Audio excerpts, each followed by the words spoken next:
Remember that time you screwed up real bad and felt like a jackass for days? Well, you did it again. You're listening to the Wicked Theory Podcast.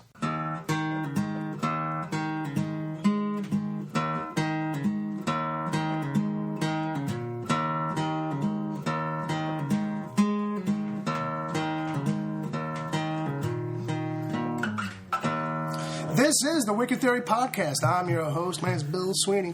And as joining me as usual, I got my co-host, Dom. What's going on, people? And I got Brother Bob on guitar. Hello, hello. Hello, hello. All right, we got a big Welcome one this back. week. Yeah, welcome back. It's been a while. We are getting freaky with the geeky this week for sure. But Absolutely. yeah, you know, it's A got lot of geeky. Oh, man. goodness. So, yeah, Comic-Con came and went, and woof. It really hit us hard, man. I mean, we're recording this on Sunday, so, I mean, granted, something could happen today. Absolutely. But we're recording it early, and it's like they just opened the doors over there, so. Well, it's only about, fucking 10 a.m. over there anyways right now. Yeah. Yeah, they're going to be more worried about packing up anyway. Yeah. There's going to be a couple of things going on to keep people busy, but all the big announcements been done. Yeah, that's it. You know what I mean? There'll be like one or two things that'll come out today, but, we're just going to miss it. We're just going to roll with what happened Wednesday, Thursday, Friday, and Saturday. Exactly.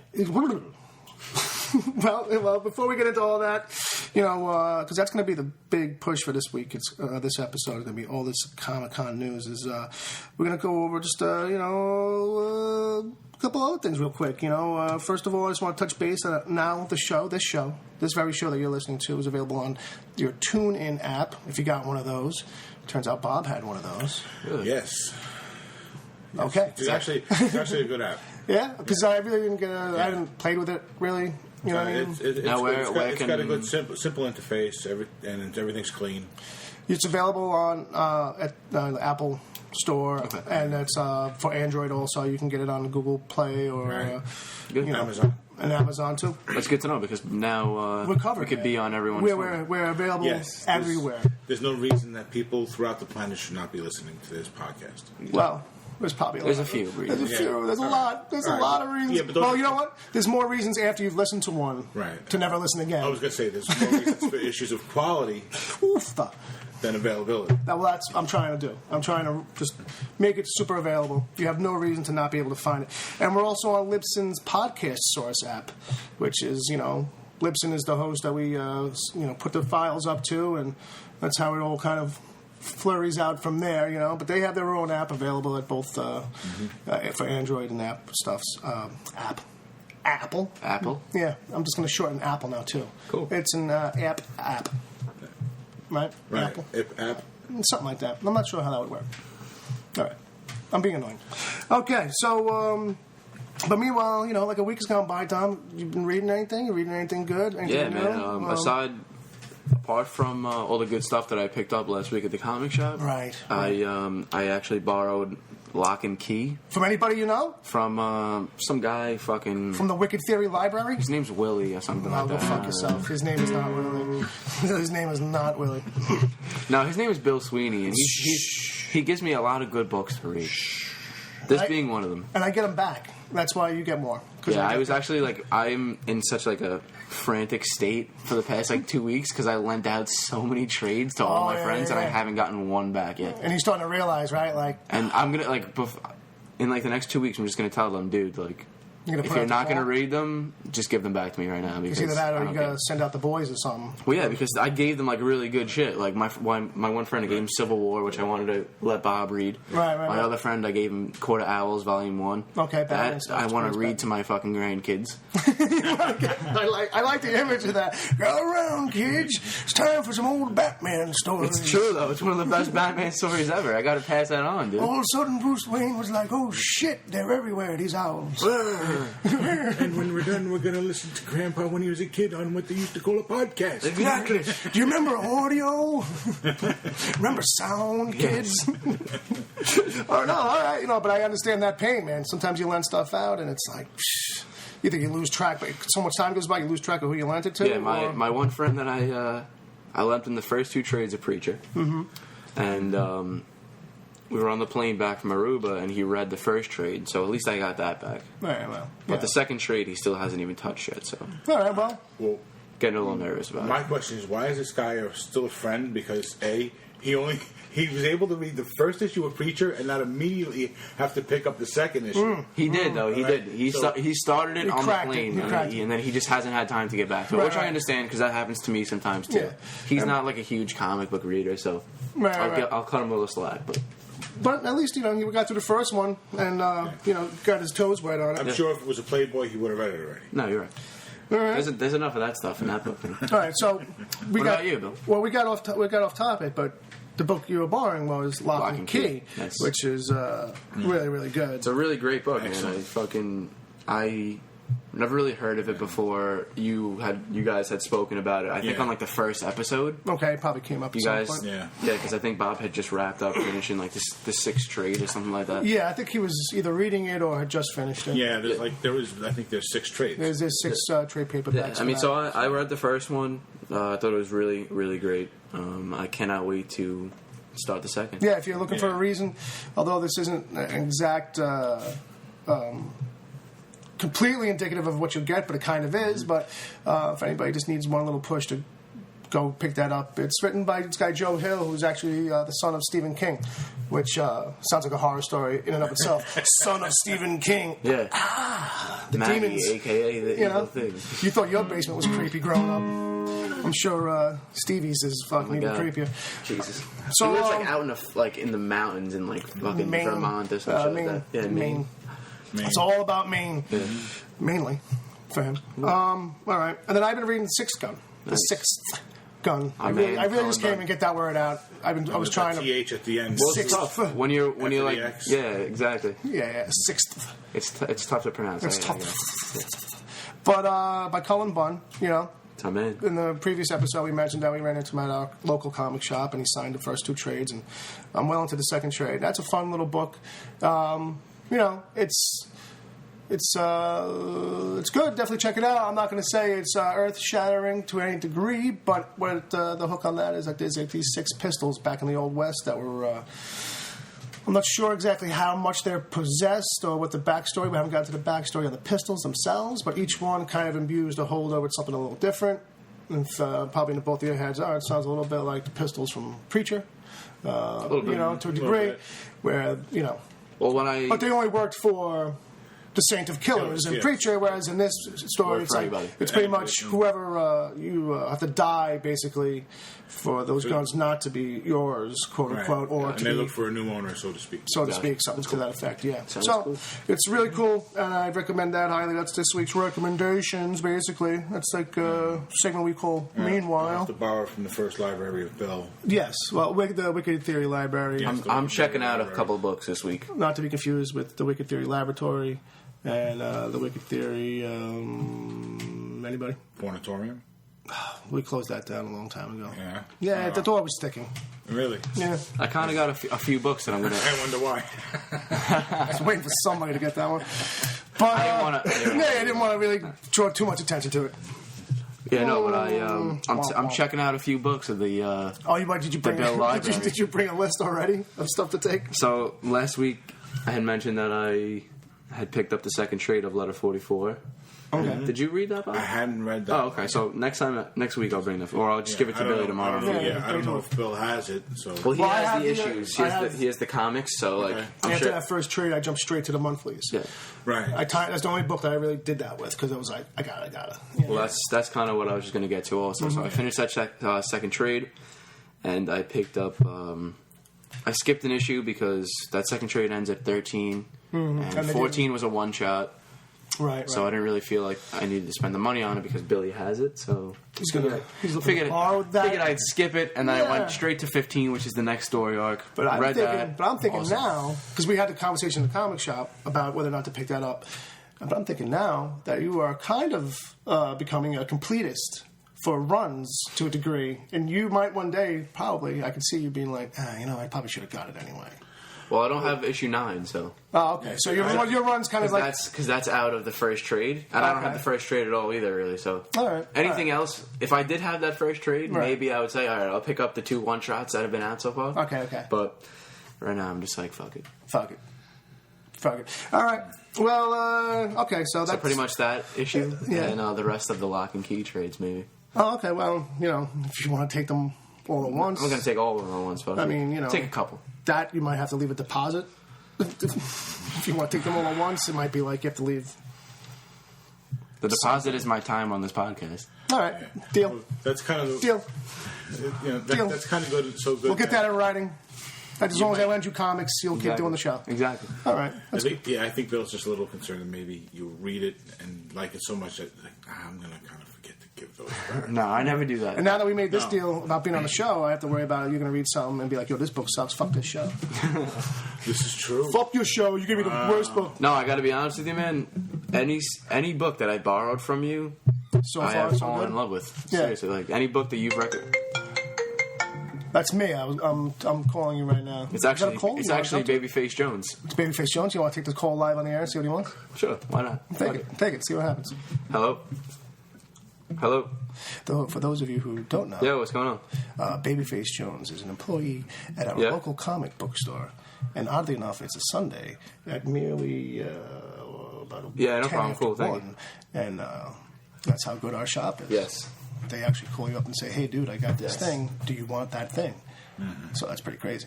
And it must be real deep conversation because now Dom has walked off across the room to hear better. Now we know what Dom's priorities really are when it comes to the comics or this podcast.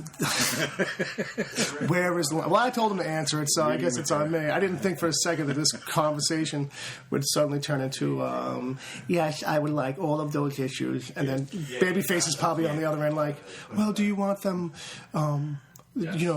well, I can't even think of what the hell he's still asking, to be honest with you. I'm just vamping. I'm vamping right now. Would you like those with the bags? Bags and boards, or just bags? Do you need any boxes? You have a pull list here, and you wrote down, that's probably what it is. He probably wrote down something on his pull list, and now Babyface is like, well, do you want all of those? Dom, at your age, we need ID for this comic. Do you have ID for this? Do you have ID for this issue? What is this, Omaha the Cat Dancer? We don't even make this anymore. Heavy Metal Magazine is now 18 plus. Oh, I have news on Heavy Metal Magazine. You saw that? You saw that on the list. That's why it was fresh in the dome. You didn't just pull that out. Yeah. Let's see. Although it's funny. I was trying to make. I should have just let him talk it out. A week ago, I was thinking, gee, I kind of miss Heavy Metal Magazine. Yeah. I haven't seen that in a long time. All right, I'm going. All right, here comes our strapping young. Dominator's returned. The Dominator has returned. So edit that entire thing out, right? Well, I mean, I might as well now because it just turned into nothing. So yeah. Well, won't you play back what we were talking about? I couldn't hear. What was that? Anyway? Right. So let's. Hey, man. He interrupted the show. So what did the comic book store want? Because that's one of the things I was just saying too. It was that our comic book store calls us sometimes and it's like, do you really want this thing? Yeah. Well, last night I think, or maybe the night before, I redid my pull list online. I dropped off a whole bunch of books that I wasn't even really picking up at all. They were just on my pull list. Yeah. So he just called and made sure that there was about 20 different books that he fucking was rattling off to me. Like, you sure you want to take this off? Sure you want to take that off? Sure you want to take this off? Sure you want to take that off? You know what's funny though? He's called me on that too, and I've been like, all right, you want to make all these changes? Are you sure? And it's like, in my head at first, I'm like, yeah, dude, I'm sure. Like, I'm making those changes. And then he starts reading the list to me. He must go through it all the time. Right? He starts reading the list to me, and I'm like, oh no, yeah, leave that one. Oh yeah, no, yeah, leave that one. And then he says something stupid like, Casper the Friendly Ghost #3. Oh yeah. That story arc's almost coming. That's why he spends $60-$70 at the comic shop a week, Bill. I'm just a sucker for that shit. But yeah, that's why Babyface is so good at his job too, because he knows, sometimes people aren't really sure what they want. And I was going to say that's how you know that. If you've heard us rant and rave about this store multiple times, it's still things like this. And if you ever needed a confirmation on that, this is the best comic shop in America. In America. Now in the world, in America. Wow. In the universe. In the universe. That's... You got it. Well, that's funny because there's another universe around here that is in direct competition. Well, all those guys used to work at that one. Yeah. And all these guys used to work at that one. And they've... They took their talents elsewhere. Yeah, and made to me, a friendlier, better shop. Not to say that shop's not a good shop. Right. But the approach is different. The approach is totally different. All right, enough of that. Enough about Comic Book Jones and their store at comicbookjones.com. And their show. And their show. I expect $1 for that ad. But they'll never hear it. But They're not even going to listen. But don't you have something you could add to that about in the future? Oh, well, yeah, you know what? In a couple episodes, maybe Segue. 1 or 2 episodes, we're going to have Sacco Jones on the show. He's the owner and quite the big goofball, and that's guaranteed to be a lot of fun. And they have their own podcast. And they have their own podcast, WCBJ Radio. You can find that everywhere you can find podcasts. So keep iTunes, your Libsyn. ears tuned for Sacco. You'll be hearing him.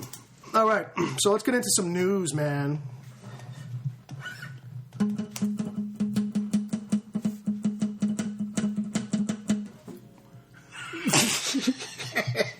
That's our new news theme. You wanted the news ticker. That's the best. You know, when you're not really paying people, you take what you get. All right, so okay, wait. Right. That should just be the theme song. We should just open the show up and Bob just go, mwah, mwah, mwah, mwah, and then just finish the show. Yeah, I was just thinking maybe we should just open the news segment. Because that's way. pretty much But what the show is. We'll do the whole Yeah, there you go. I like it. I think it streamlines the whole thing. Yeah, you just do the intro and I go. Just every 5 All right, see you next week, folks. That's it, we're done. That's the bit. We're sorry. In more ways than you can imagine. Wait, this just popped off my computer. Wait, what'd you get? While we're saying we're sorry, the creators of Land of the Lost, Okay, back in the days, yeah. Oh, they apologize? They talk Land of the Lost reboot at Comic-Con, and they're sorry about the other movie with Will Ferrell.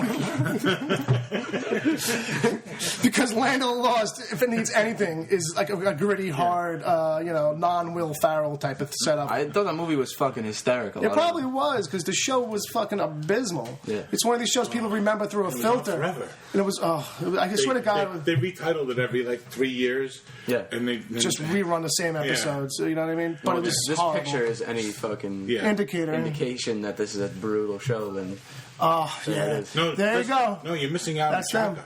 Chaka. The Chaka is Oh, yeah. That's Chaka, no? No. Well, actually, That's if a you sleaze stack. click on that, Chaka could be How down sad is low. it that I still remember Chaka this could be stuff? down low. Oh, doing no, a crouch. Oh, I know who Chaka is. Chaka's the hairy little dude. Yeah, he's not in this photo, but I know who he is. He's like But- the little hair guy. It's all about Chaka. Yes. Chaka. And Slee Stacks. Yeah, in I the, think he in was- the Cave of Gems. Oh, my God. But you know what? We shouldn't make fun of Chaka because I think he won an award for Planet of the Apes. Okay. All right. What was his best It hairdresser? was the same era. I need a guitar so I can play that for you once in a while. I'll bring out the harmonica. I'll learn that one riff. All right, bring on the news. One riff, it's All right. it's played. We officially broke open the news chest. So since you heard us last, there's a rumor going around. Bob, I don't know if you heard this. Supposedly they're talking to Marisa To-May to play Aunt May. In the Spider-Man reboot, which will All come right, well, in is 20 Hey. years. Walker going to be 7? No, but he'll be about 14, 15, I think is the idea they're going. And if you do the math, she's only really got to be around the same age as his parents would be. Right. Younger or older by 5 or 10 years, or Yeah. whatever his parents would She's 50 right now. be. Okay, well, So there let's you go 5 years in the All right, future you know what? when But you know what the she- internet is saying? You know what the internet is saying? She don't look 50. No. Yeah. That's all I've seen on my feed. Is everyone's Sorry. like, I can finally salivate over You know Aunt what? May now. You know Well, what? what- If she's 50, that's enough for me. I thought you were going to say, if she's 50, I'm 50. I thought that's what you were going to say. She's 50. That's fine. She No, lives but- in Brooklyn. That's But we one can thing- take a boat. She's 3 years older than me. One thing I wanted to point out from the internet that I saw, Yeah. when they released that news that she was going to play Aunt May, supposedly, some guy commented on superhero feed and was like, well, we know Ben won't die in this one because he ain't going out of the house anytime soon. He's not leaving, Peter. You take the bus to the library, Peter. Yeah. I was putting stuff up, and then someone was like, I guess Joe Pesci's going to be Uncle Ben now. And it was like... I was like, Peter, you let these motherfuckers shoot me, Peter? You're the fucking waste. Get out of here. Could you They let a imagine? couple of good old boys from you killed a couple of good old boys from fucking that line. Oh, Jesus Christ. Goodfellas meets Spider-Man. I want it. when you think about it, Peter could have ended up in the wrong hands. Spider-Fellas? Which is probably a book coming out. I'm pretty sure that's a book coming out. That's a book coming out this October, probably from Marvel. You let them know, Bob. You got a big deal coming for your way. Simple pitch. Spider-Fellas. He lives in Queens. They have every other Spider-Man book coming out anyway, so they might as well. They actually have some room on their roster now because they got rid of Fantastic Four. So they got at least one slot. They got one slot for one new title, Bob. Jump in there. Give him a ring. We do What If. All right. So then also pictures have surfaced of our boy... give me the fifth ring. Of our boy, the Punisher. As they're shooting the new season of Daredevil. Yeah, that's Johnny Bernthal. Johnny Bernthal. I don't think he goes by Johnny. No, like we Johnny can call him. You can call him Johnny, I think. He might be like, my name's John. It's not Johnny. Rick. All right. But, yeah, he looks pretty good. I mean, there's no skull or anything. It's daytime shooting. It looks like he's probably wandering around. He's wandering around the city or something like Brooklyn or Manhattan or whatever. But, not much really to say about that. But Vancouver. No, actually, they shoot almost all of Daredevil in Manhattan. That's one of the best things about that show. Oh, Daredevil, but what about? That's a DC shit, though. DC films in Vancouver. Yeah, DC does a lot of Marvel does a lot of this. Well, everybody does to a degree, but Marvel is actually shooting a lot of... That's why I cough sounded that way. Oh, no, I hear you, too. Don't get me wrong. I mean, I know all about Vancouver being the double for every major city in America. Yeah. And therefore, that's why they all look exactly the same after a while. It's like, I guess America does look like that. Chicago? But, Van City? LA? It's Van York. All right. So, he's looking like he's got a tight military-style haircut. He's wearing some all-black military-type fatigues and jacket and stuff, but there's no skull. I'll be honest with you, man. He's got a cup of coffee in his hand. He looks to me like he just lost his family. He does look a little sad. Yeah, I was going to say. In those pictures? Frank does look like he lost a little sad, a little depressed, maybe just a little bit pissed off. Like maybe he lost some family. Would you expect anything different from Frank Castellano? No, not at all. I wouldn't expect... He actually looks a little bit like he lost a puppy. I lost a puppy. I can't picture him without the fucking Georgia accent. Whenever in my head, I just hear Punisher. I'm the Punisher. That's all I fucking hear. But the thing that I am kind of excited for is that he kind of, even though he doesn't have the exact look that you see on the pages of the Punisher comic, because the Punisher Frank is a little more, he's got a little more of a light skin towards him, in the comics, and John Bernthal is he's like a tan guy. Yeah, he's a little bit he's a little bit more of an olive complexion, but I don't even think for me it's that. It's I feel like Frank in the comics has always kind of been much more of a clean or cut kind of handsome or kind of look to him, I'm probably shouldn't have ever said handsome. I felt weird even just coming out of my mouth. Another man is handsome. But that's what I'm trying to say. Whereas Bernthal's got a little bit, he's in the age range, but he's got a little bit more of a weathered look a little bit. I don't know how exactly to put it on, but it's a different kind of facial. But, I mean, it's apples, oranges. It's no, all I was going to say about that was I couldn't pick a better guy, really. No, absolutely not. But he just looks Italian. You know what I mean? He looks like an Italian guy.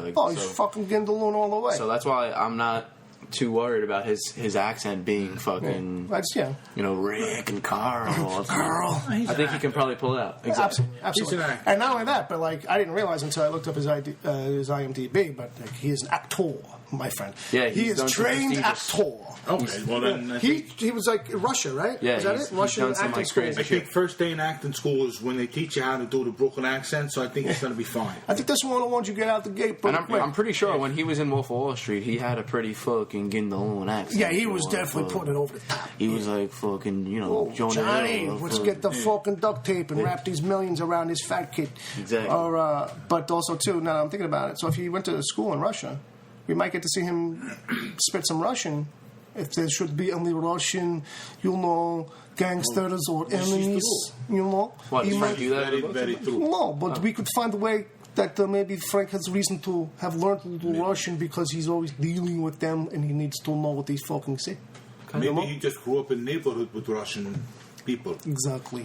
I don't know, dude. Fucking. I'm not saying it's going to be him spewing it. That sounds cool. Don't get me wrong. But it's a cool little way to just thinking about Daredevil, in its history so far, didn't the Russians pretty much just get fucking blown off the map? There's many more Russians, my friend. I do not know if you know, but these bullets do not stop coming. You're right. It's like an endless supply of Russian, like especially where we live. It's just everyone. This is America. You name immigrant, they are still coming. They are still coming. We're bordering on Trump territory. Yes, please. I will more, please. Okay. All right. So then back to newsy news before Comic-Con news. The last thing I got, maybe you got more, but supposedly Ben Affleck, and we'll have more to talk about him in a little bit. But Ben is going to write and direct, and when he finds time, actually be Batman in the Batman solo movie, if they ever do it. And I heard he's also basically building a Batmobile right now in his garage. The thing that I find funny about he's this, just obsessed. I love Ben Affleck. Don't get me wrong. He's changing his name to Ben Batfleck. No. Ben Batfleck. I love him. I think he's a great actor. He's one of my favorites. But sure, the problem I have with this hit me is him directing this movie. When he's in full bat attire, him walking around being like, "You can't do this. We do it this way. Speak this way. Speak. No.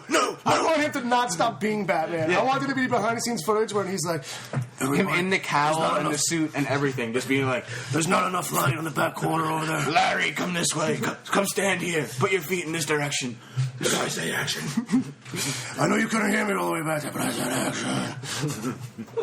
That's the one problem I have. I love that image, though. That's beautiful. I love it. Someone needs to fucking make gonna like be a spoof. it's a Saturday Night Live bit. That's that or Pete Holmes doing Badman. Yeah.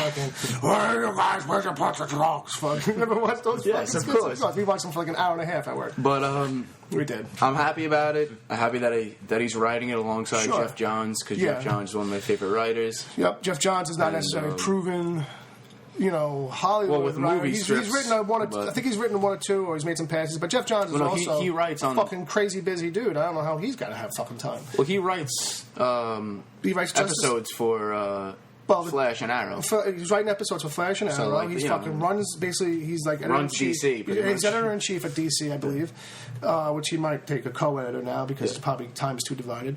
And he's writing Justice League. He's writing a new Justice League title. That's monthly, coming out. right? He's writing a monthly on that.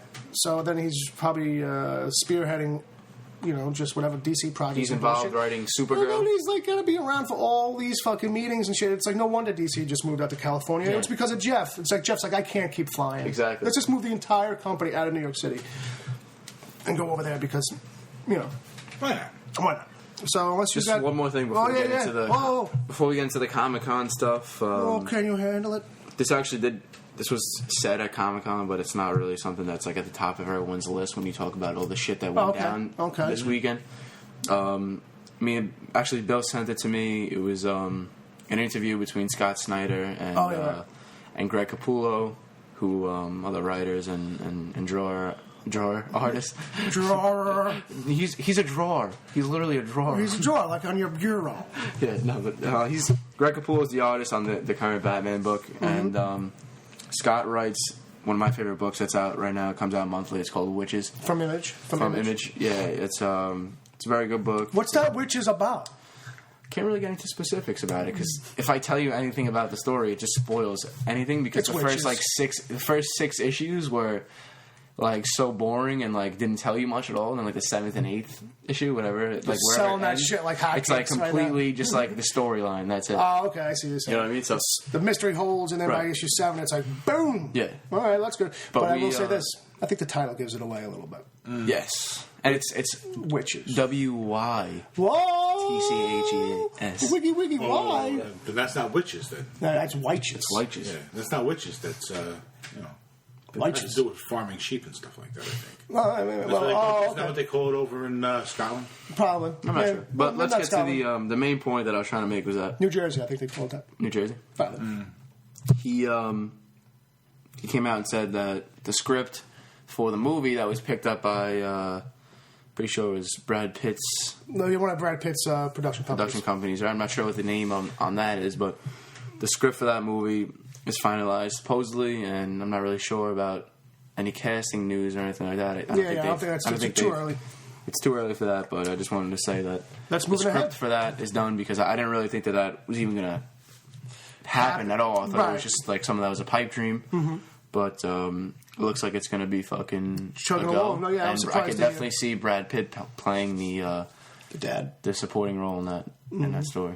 I didn't give it away, right? I mean, there is a dad. It's the dad. Yeah. There is a guy who has fathered a child. Mm-hmm. Exactly. Right. But I stopped picking up. On to the con. All right, on to the con. If you want, actually, you could borrow my fucking issues. If you want. Could I? Yeah, we can exchange. Oh, what a friendly little thing. I'm taking out like 12 books today from your house. I don't want that shit. I'll figure out something else. All right, you can buy the trades. I don't care. That's not. I was just, just as the books go, it was just wasn't grabbing me. And maybe it's. What I'm trying to tell you is that it'll grab you after like the 6th issue. Maybe that's the thing. Maybe I should have held on patiently. You know what I mean? But suck it. Cool. Sounds good to me. You got any kind of comic booky, geeky kind of intro music we could do for some Comic-Con section? Well, how about the classic?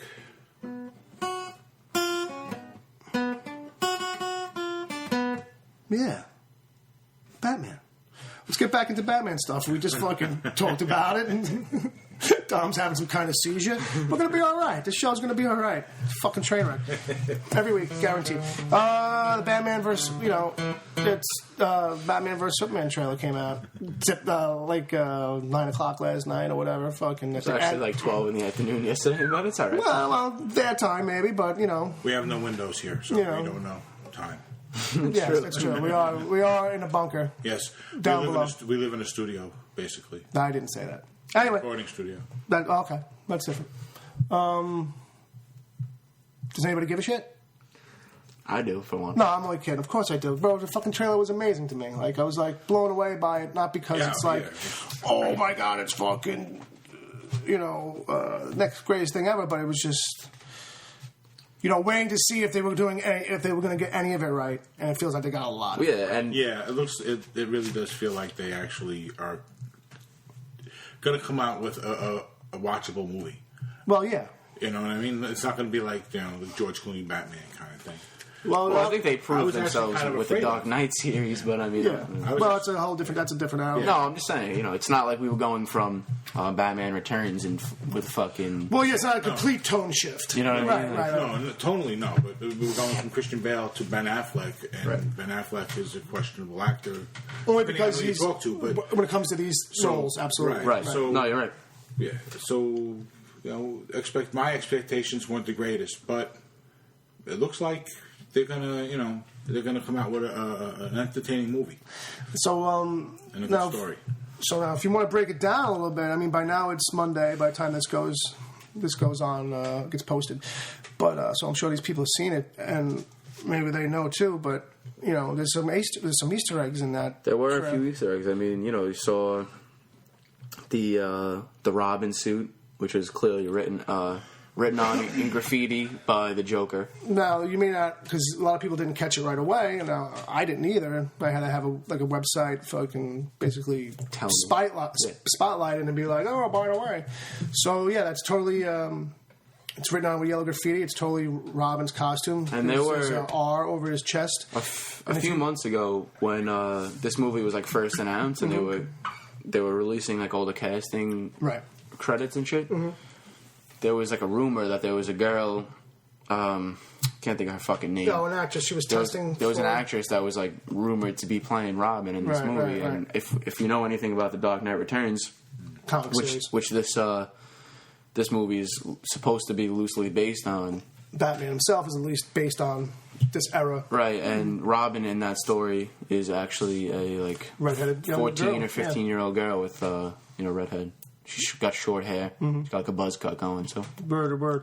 That actress fit the description. So that's I remember too. I remember that coming down. But and there was the other Easter egg that I had. I don't know if you caught it, but there's a little still in the trailer of Ben holding a newspaper. Right. On the newspaper in red writing. Mm-hmm. It's like a red Sharpie. Right. It says you killed your family. You killed your family. You gave up on your family, whatever. And that to me, fucking was Jason Todd. Right. Well, the thing is, too, is one of the sites I was looking at, too, kind of broke it down in a fair way, where it was well, you don't know if necessarily that's somebody playing game, if it's Joker playing games with Batman, as far as he's somehow responsible for Joker killing Jason, right? Like he's just antagonizing him, probably from prison or some shit like that. Or if it's someone giving Bruce Wayne grief somehow for not doing something more about the collapse of the building that we see in the trailer. It could be that, or it could actually be Jason fucking trying to get back at Bruce for somehow being responsible for. No, he's dead. He's dead. Oh, he's dead. He's dead. Well, we're gonna play like he's dead. You think so? Because he should have stayed fucking dead in the comics. I agree. Because otherwise his death doesn't mean shit. You're right. I don't care how. You didn't bring him back as good as they brought back Bucky, so you should have just left him dead. No, you're right. I'd be fine if they all of a sudden said, "Oh no, that Jason Todd isn't actually the Jason Todd. He's like been brain warped or something. It's some jerk off." Tangential. But one thing I'd just like to say about the trailer that it was amazing. Obviously, it looked fun. It was like eye popping. It was just so. There was a lot of great stuff but in there. One thing that I really loved about it that like just blew my mind. Yeah.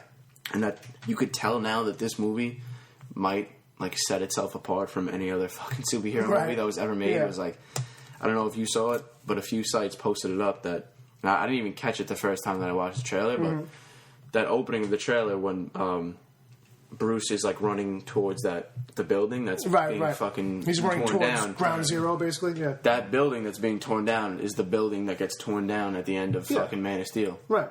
And like that just to me was fucking amazing. Like how they fucking. Well, it was the first thing that you see because you see the laser beams shooting out the side. But I didn't. Like, because I saw Man of Steel fucking 3 years ago. It didn't like register. You know what I mean? So when I saw that posted on Twitter, I was like, holy shit, that's. But that's. I'll agree with you because as soon as I saw that too, I was like I knew from speculation and from stuff leaking out that probably Batman's whole personal vendetta against Superman in this movie is going to be based out of the destruction, and that Bruce probably had a building fall down. But I didn't think we were going to see that. So when it says Wayne Tower on the fucking. So when I did see it like you, I felt the same exact way in a heartbeat. I was like, oh, they're going to get this right. And then right after that, Bruce fucking charges into the giant plume of cancer smoke, basically. I mean, he emerges dustless, but whatever. Yeah, that was probably the weak spot of the trailer. He's wearing some Wayne Tech that is anti-dust cologne or some shit. That is something I noticed the first time I watched the trailer. As soon as he ran into all that, I was like, whoa. You know what? Being from New York and seeing so much after the 9/11, we just associate, like, you can't walk out of that cloud without looking totally looking like you just fucking spent 7 years. Like you just dove into it. Well, but it's true, dude. Like, when you look back and you watch fucking video from 9/11, like, you see people that were a block away. Fucking weren't even, like, in the radius of that building. And they're just covered in white in dust. And this white fucking concrete dust, and it's just like caked on them. You can't even tell like what color people are. It's just caked on them. Right, literally. So so there's a lot of great stuff in that trailer, man. Like super hyped. You know, Superman's fucking ripping off the top of the Batmobile at the end, and Batman's kind of standing up. Like I can't tell if he's standing up like whatever. Or if he kind of stands up, he's a little meek, like, oh, I'm sorry. Like, I didn't mean to piss you off. It kind of works both ways for me. Everybody else is like, at least you know where he stands up to him like that. And I'm like, I don't know. I actually think it's more like he's got to get up slowly because he's wearing that heavy friggin' suit. And he's like 50. It's like, all right. and he's 50 years old. He's like, right. He might have had a rough one the night before. I saw some of that. Drinking a little scotch. In Ben's portrayal of Batman, he seemed to be more deliberate in his every step. He's definitely playing the beat up old Batman. But there is a scene that somebody else made a GIF out of, and I was watching it over and over and over again. There's a quick shot where in the bat suit he fucking knocks out like 3 or 4 guys real quick, and he's moving like fucking so fast. And that was the guy's point. He was like, I'm happy to see that like. Most of the time, he's going to be fighting like this lightning quick speed. Because that's what we see. I didn't even realize how fast it was when I first watched the trailer. And I was watching that on a loop over and over, that little scene, like a little GIF. I was like, oh, wow, he's fucking like crazy. But because I would have expected him to be so fluid in the motion. It's not a CG scene. Well, that's one of the things. The fact that, that I was going to bring up. That as the actor can move that quick. Right, because I said it to you before. Like, I didn't. Now seeing like a full trailer for the movie, like. I didn't really expect this movie to be so close to what The Dark Knight Returns was in the comic books. Right. And now, like, to me, like, it looks like one of the more accurate portrayal, like, portrayals that I've seen of like an exact story arc. You know what I mean? Like you look at fucking Age of Ultron and here we go. Yeah, right. And other shit. Like you can pretty much call anything you call a movie anything you want, but it doesn't necessarily have to be about like the exact same story. Right. Like you're always gonna get the movie interpretation, but it seems like lately, like they're just using titles for the. And I didn't want to bring that up like so quick because I did want to talk more about Batman. It'll come back up. That does bring us towards fucking old man Logan. You know what I mean? It was where they're gonna use names and it's like it doesn't really have any other meaning besides the fact that it's just a cool sounding kind of name. Right. Mm-hmm. Like Age of Apocalypse. Age of Ultron. It's like it has nothing to do with this. Besides it being Ultron, it has nothing to do with the Age of Ultron comic book storyline. Like, the same goes for Civil War when that comes out. I highly doubt that it'll be the exact same story of that Mark Miller run. I think the whole politicalness of it will be streamlined to fit more like Stephen. I don't think that they can. I think they've come to a realization that they can't replicate word for word what goes on in the comic book. Mm-hmm. So what they've decided to do, and this is my take on the Marvel formula, is just make sure that you give the geeks enough stuff. Yeah. And it's like it's even periphery stuff when Stan Lee comes out and he's the doorman. You know what I mean? You're giving them all these little nuggets. You give them all these little things, little nods to this era or this storyline.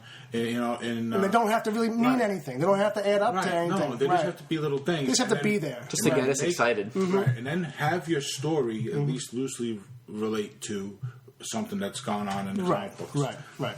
And you're good. Yeah. No, it's the truth. I completely agree with that, but like I feel like that goes for Marvel because they have like this whole fucking issue now with like Fox and Sony and shit and like the characters' rights. But to me, man, I don't see why DC can't do that. Like why they can't make the Court of Owls, which is one of the most popular DC stories ever. Why they won't do recent, why they can't do that?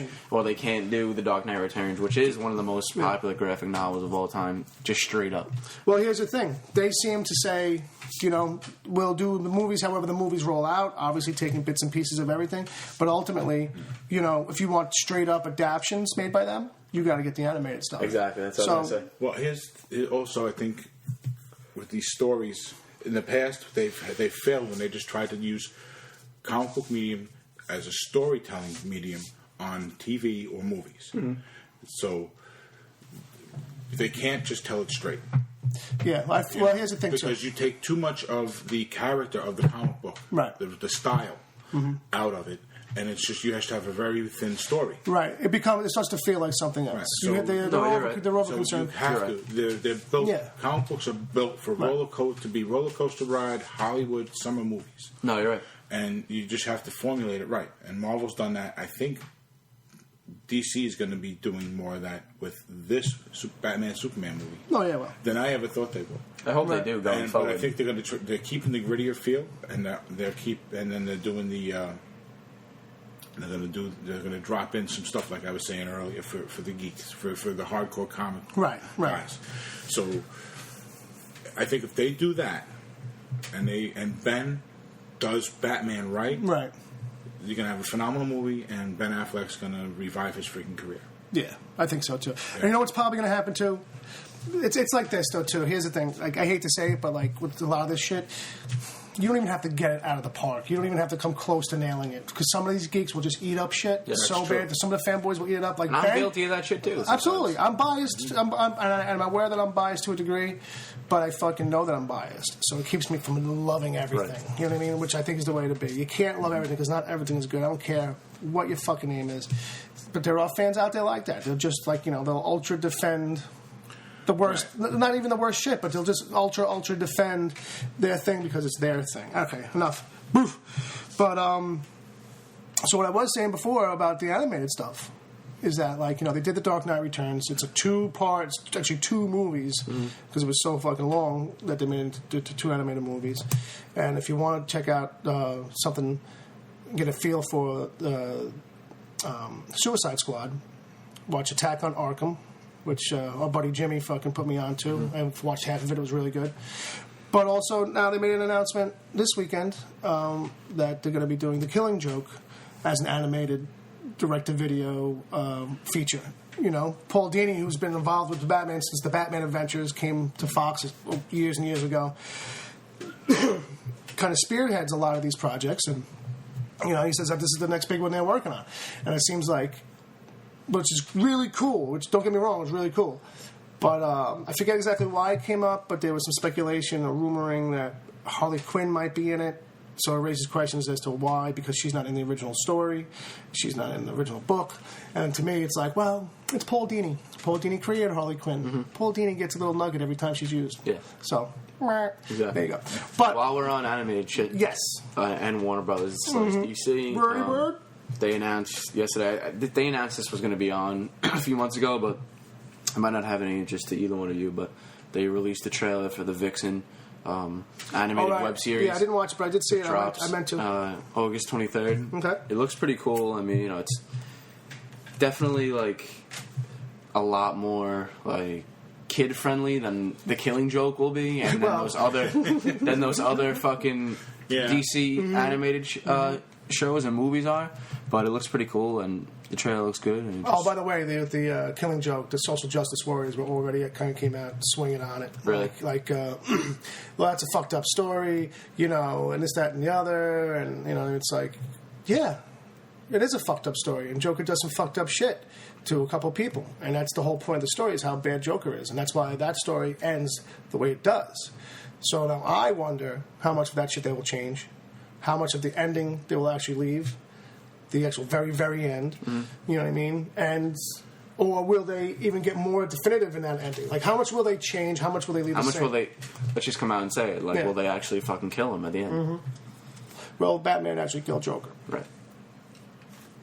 And, I mean, you know, that shit to me, I don't want to get too political or anything, but, like, with all that shit fucking... With the activists and whatnot. Yeah, because I don't even know what their plan is. To me, that only surfaces when it's shit that's like superhero stuff or like comic book shit. Well, it's like, how many movies do they make when it's fucking when a girl's getting raped or a girl's fucking, well, here's the thing. When fucked up shit goes on, and you know, you don't hear about it as much. That's the point I'm trying to make. Well, here's the thing too. Is like now we're living in an age where this happens so often that it's happening more often. Where the outcry comes from just about any kind of step you try to take as a storyteller. Where it's like, yeah, we are trying to show how bad a bad guy is. And that doesn't mean that he's just going to walk around and poke people in the eye and push them down escalators or some shit. Like, yeah, he's going to someone's going to answer the door and he's going to shoot them in the stomach and put this lady in a wheelchair. Right. You know what I mean? That's, and he might you know what I mean? And then... pass her around a little bit. And she might... I forget. Does she get gang raped? Does she get gang raped? I think she does. But, you know, fucking... It's been a long time since I read it. I kind of forgot about that. But, you know, so it's like, great. I'm great that you're bringing awareness to the cause and all that shit. For that reason alone is why people had a lot of problems with the Batman 41, or whatever the story was, the variant cover. With the Joker, like, the Batgirl. Yeah. Oh, Batgirl, that's what it was. Yeah. Holding fucking Barbara Gordon in his arms, like, with, like, the gun up to her head because he raped her in that story, so everyone was like, is that fucking... promoting like him like after he rapes her or prior to him raping her. It was a whole hullabaloo. Bobby probably doesn't even realize it went down. But so that variant cover was out, and it was like people were like, "Oh, that's fucked up because of their history." And it's like, but only if you know their history. If you were like a regular person on the street, it's not like someone like he's standing there with his dick out, or you know, with a big sign that says, "Hey, I raped or sexually assaulted this person in the past." You know what I mean? Like, you'd have to know that context. It's not a context that every person knows. Right. So it's like, it's not blatant, you know? Right. And it's comic books. That could be technically, the writer could be like, that happened in The Killing Joke. The Killing Joke technically exists outside of the main universe. Right. It does. Right. So it does. It's real when we want it to. I'm pretty sure it matters when we want it to matter. Right, so maybe it doesn't. So I was waiting to come in and say something basically like, yeah. You know what I mean, it's the person that's complaining about the comic book is more than likely someone who doesn't read comic books. Well, here's the thing. So they have no idea of the context of the picture. Right. No, well, it starts with somebody knowing the context, and then somebody else who now just hears about this argument chiming in. Right. So it is like you said, but it's a complete outsider. Right. It's not even like a comic book person. It's somebody like, oh, and the story, yeah. Right. And to further make the point you just helped me, it's kind of like that childhood game of pass it on. When you whisper something in someone's ear and then they whisper it, by the time you get to the end, it's all a totally different story.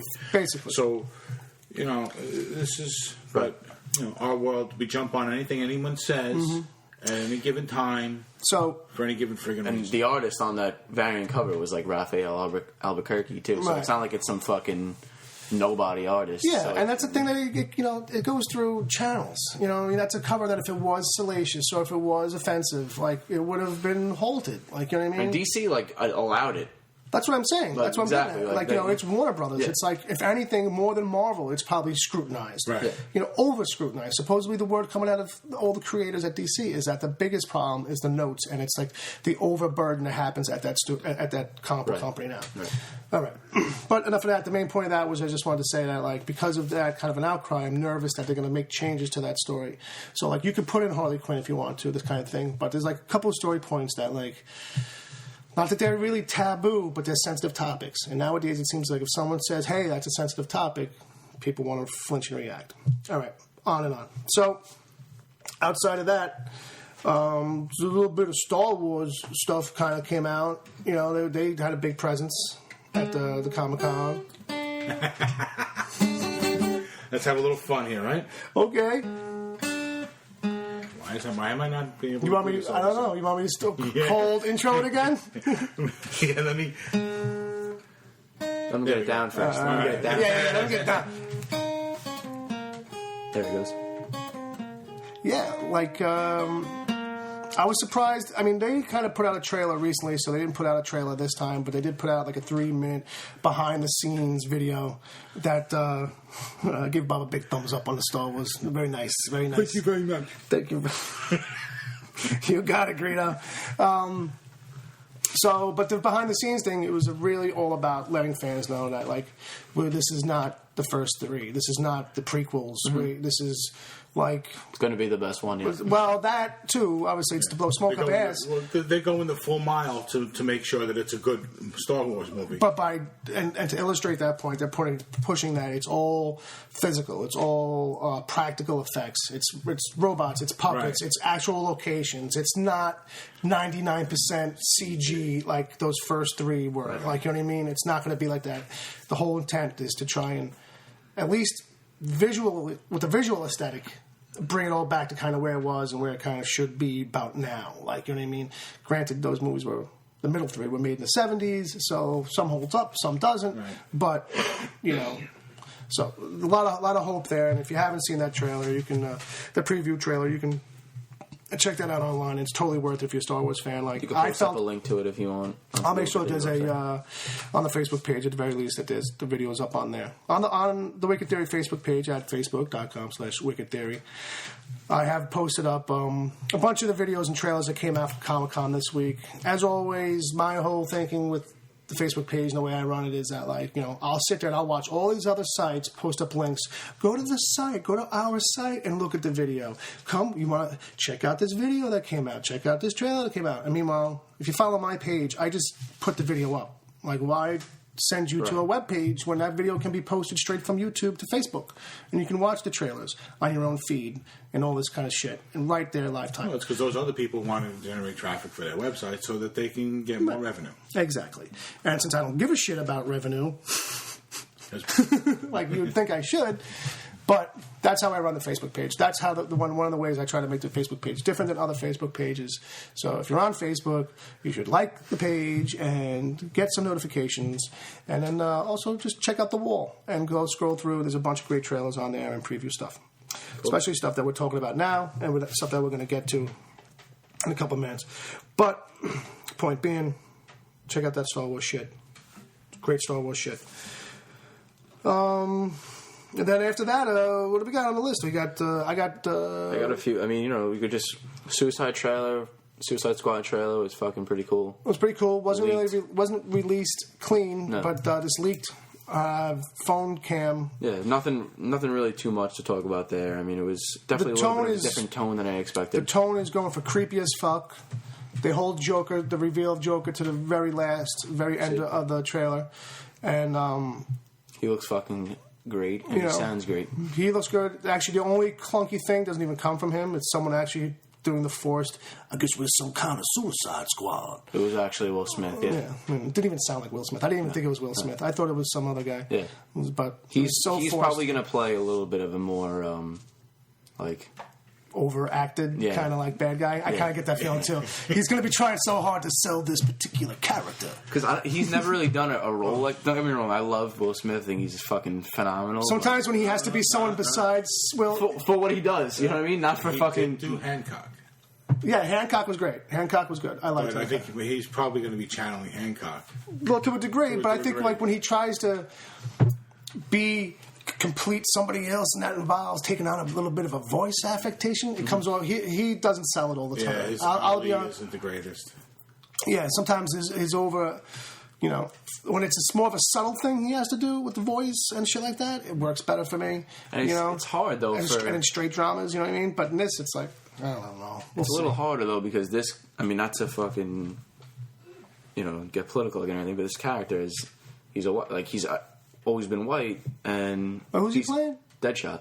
Oh, okay. Yeah, and he's always been portrayed white, like anytime he's on TV. So I mean, he has a little bit of an uphill battle, kind of like trying to understand like how to exactly like portray the role. You know what I mean? Yeah, but I don't think so. Really, though. I don't see it like that because to me, it's like to someone like him, he probably just says whatever that might have inferred to him trying to tap into. No, not saying that he's not going to bang it out of the park. Well, that's what I mean. But I think he probably pushed a lot of that to the side. Anything that he might be intoning from any of that previous shit. Yeah, no, you're right. He's probably coming at it straight, like especially because. Not to knock him, but he's a fucking big actor. He's probably got a good ego where he's thinking, I'm just going to do my thing, and I'll stick to what the script is saying and make up an accent or some shit. That's true. And also because he's coming in and he is kind of changing a certain amount of it by being, the guy's a black guy now. You're changing a lot of the core characters, so it's like he can make it up on the go and just say, well, this is a different version of that guy. But that's right. No, I didn't even think of it that way. Right? Yeah. I do thinking for everybody. Well, if in allowing for an ethnic character change, they also allow for the cultural change as well. Right. Well, that's the thing too. Then you're going to get a new character. Right. That's what I'm saying. Of Deadshot. If they're like, well, okay, you're playing Deadshot, and we're okay with you being black, but this is Deadshot. Right. Well, that depends on probably certain particular things. But see, now for me. Because I'm not so much... It's Deadshot. That's what I was going to say. I don't even think it's that big of a deal. That's kind of what I was going to eventually I think only the hardcores are really going to be worried about that kind of an issue. Because they'll tell you what Deadshot's real fucking name is. And I can't tell you what Deadshot's real name is. The fact that Deadshot is a white guy is a surprise to me. Because all the time I've ever seen him, he's had the mask on. Right. But anyway. I know his name because he's been on Arrow. I just can't think of it. That's why you like him because he was on Arrow. He plays like a fucking main character on Arrow for the first 2 seasons. I just kind of forgot. I should have remembered because That's the only reason why I said I don't even think he's ever been portrayed on like live action TV this before. Is it. Yeah, before Arrow, but he was like a pretty major character. Yeah, probably in the cartoons here or there, some kind of cartoon series or whatever, but nothing live action. I mean, this is a whole renaissance for fucking live action these last 10 years. Yeah, exactly. So, but. Well, we're talking about Arrow. Well, talking about Arrow. So now they decided that the new suit, and that they drop a little bit of a hint. Even though now the suit is a darker shade of green, they decided to finally start calling him the Green Arrow, which makes sense because, dumbass, you have a guy running around doing the same thing in a red suit. So now it's not a guy anymore, bud. I don't care. The point is that now we have to call you Green Arrow. Just tell us the real reason. It's because there's 2 of you jackasses running around the city, and in order to fucking place the blame on the right one, you get to go, no. That was the guy in the red suit. I was waiting for it because we've talked about this. I'm the Green Arrow. Yeah. Because we've talked about this.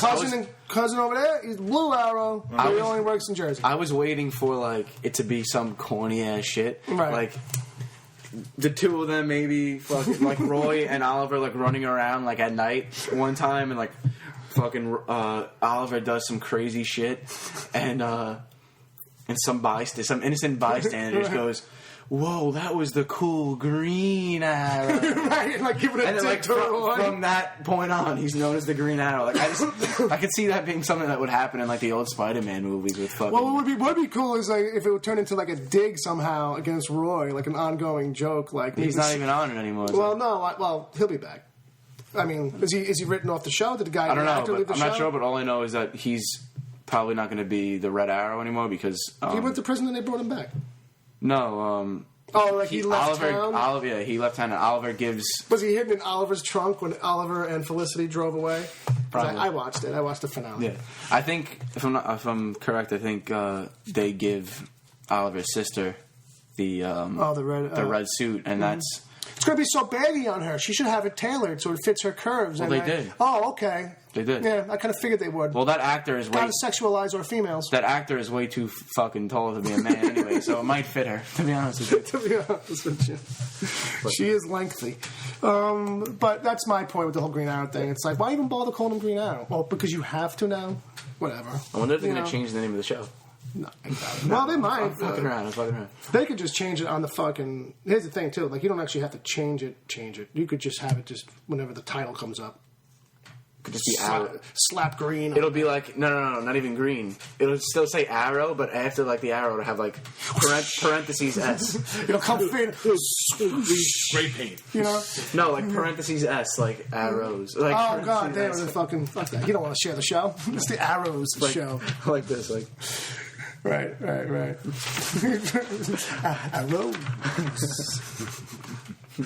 Well, that's, so was there any other, because you probably found out a little bit than I did. Did anything else come out of that panel? I mean, he has a suit. I see that they decide to strap down the shoulder pads for some reason. It actually looks really good. The rest of it looks cool. Yeah. I just don't like that whole little thing, the strap thing. Something that I'm very excited about that came out of that panel last night was fucking a couple things of Flash news. Yeah.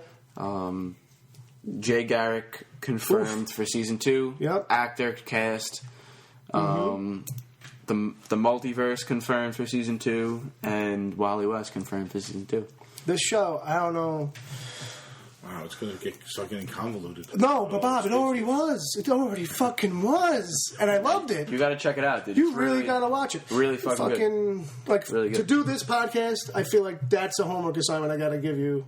So before at least the show comes back, at least before the show comes. You're telling me now too? I gotta do 5 seasons of Game of Thrones. That's not even homework. That is fucking... Watching Game of Thrones is a fucking blessing. If anyone tells you watch Game of Thrones, don't take it as a homework assignment or as it's a burden to you. Take it as like, I'm happy that someone cares enough about me to let me watch this show. I love that people made this show for me. Yes. No, but what I'm just trying to say is that, like, Game of Thrones can wait. Game of Thrones is obviously not a true homework assignment for you. I feel like Flash is, because I know that you'll like Flash more. Once you get past like episode 3, only because like it takes a little bit for the show to kind of find its legs a little bit. Is even as much as they established in the first episode, they kind of have to find their legs a little bit. All right. It's worth sticking. I'll make a deal with you.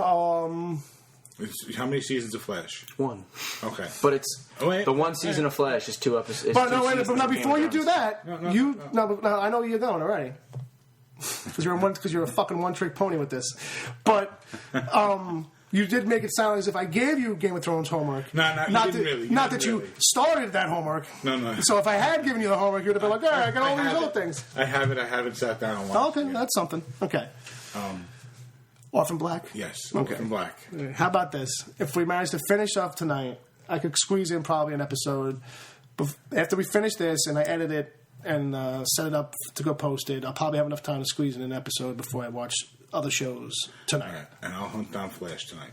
Okay, there you go. Good. It's going to be a fucking hard time tracking him down. He's pretty fast. All right, here's the thing. Probably by next episode, we're going to expect at least a 1-episode or 2-episode Flash report. Well, we're going to check in. All right, well, for both of us. Yeah, you watch the episode of Orphan Black. I'll watch at least 1 episode of Flash. Okay, we'll have at least that much under our belts.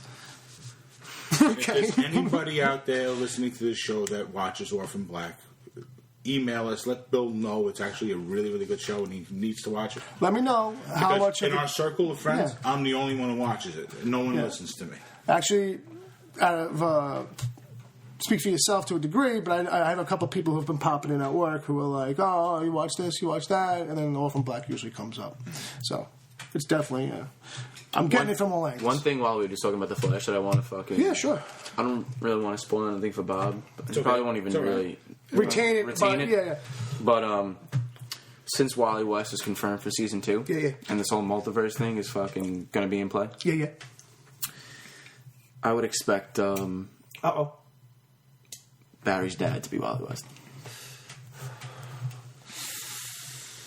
Oh wow! Only because they cast Jay Garrick and they cast fucking what's her name already? What's that character? Fucking. I can't think of her name. Unimportant character doesn't really mean much. It's not. She's probably not going to mean much. She's like powered. She's a powered character. Oh, okay. She's probably not going to mean much to the speedster. She's Velocity? No. She's like a human, but she uses like the Speed Force somehow. Like she uses like the speed motorcycle. You know what I'm talking about? Oh god, the giant hamster wheel. Yeah, there is like a giant hamster wheel, but we won't have to. Hopefully, we won't see the giant hamster wheel. Just because they cast Jay Garrick, I really think that they're trying to like bring in like a character that is already established on the show as Wally West because of like the whole multiverse thing. Yeah, now that we know there's a multiverse kind of aspect coming, I feel like anything that Barry could be Wally West. If you thought like your theorizing for season 1 was almost pointless because anything could happen, now it's like that tenfold. Because it's not just saying, okay, here's some time travel shit mystery that we have to figure out. No, we got some multiversal fucking kind of stuff. Right. The show is about to fucking explode, Bob. So well, it sounds like that. You got time travel and now multiverses and questionable lineages, and everyone's running it like 10 times the speed of sound, and 10 fucking Machs on hamster wheels, and they said Zoom is coming, and Zoom is going to be faster. I missed that. I actually should have said that. Yeah, he's going to be the big bad of this season, and it's like it's pretty crazy. Supposedly he's faster than Reverse Flash, who was the big bad of season 1. All right. And then expect that to be Eddie Thorne. Some more Gorilla Grodd. Yes, they did say that. All right. Did you check out the trailer for Outcast on Cinemax? No, that's up. Yeah, they posted out the trailer.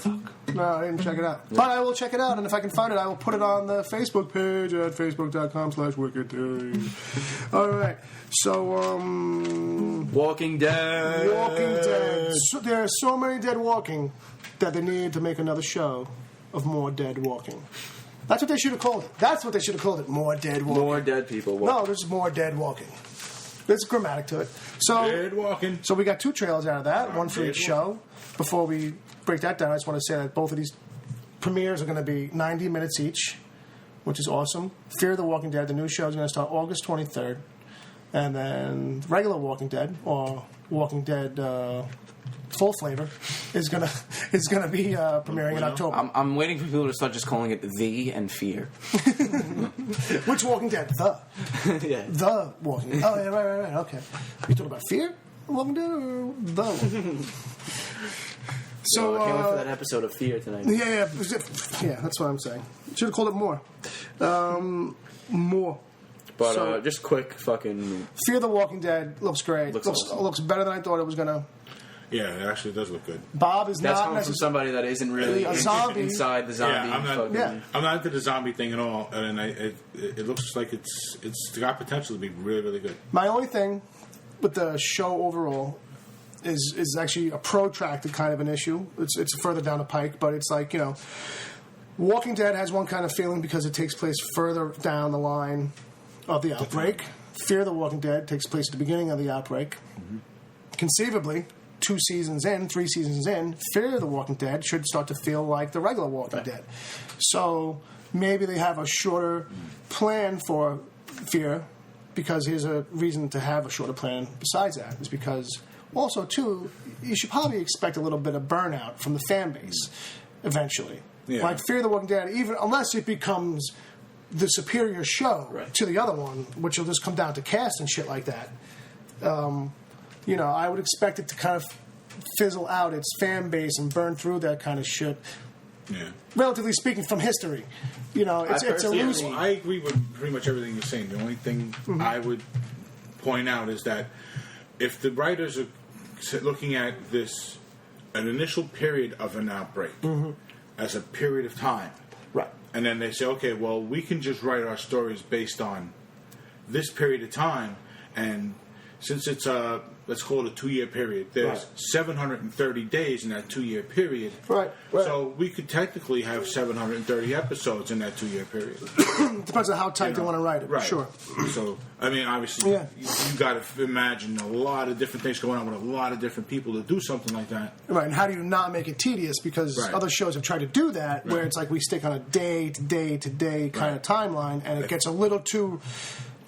you got repetitive too. Like, you got to have more. You got to have multiple groups of like families.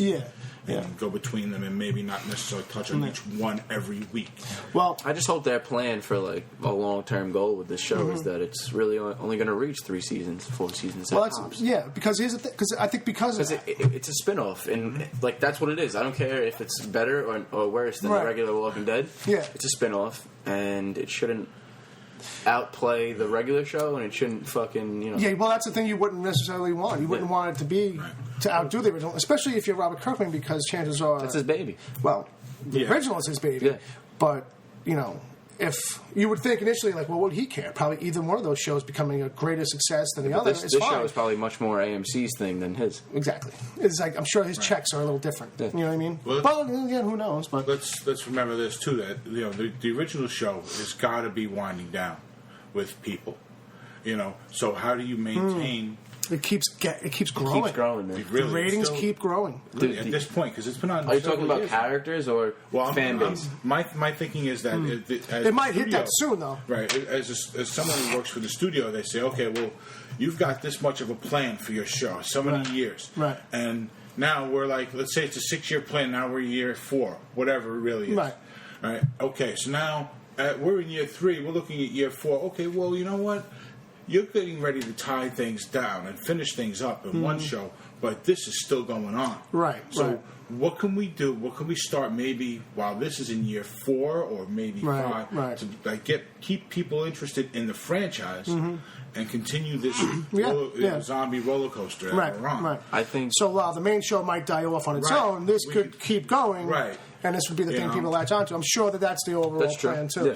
Now, bear in mind, though, that as long as the comic book is ongoing, the show will have no definitive endpoint mapped out, probably, except for whatever Kirkman might have in his mind for...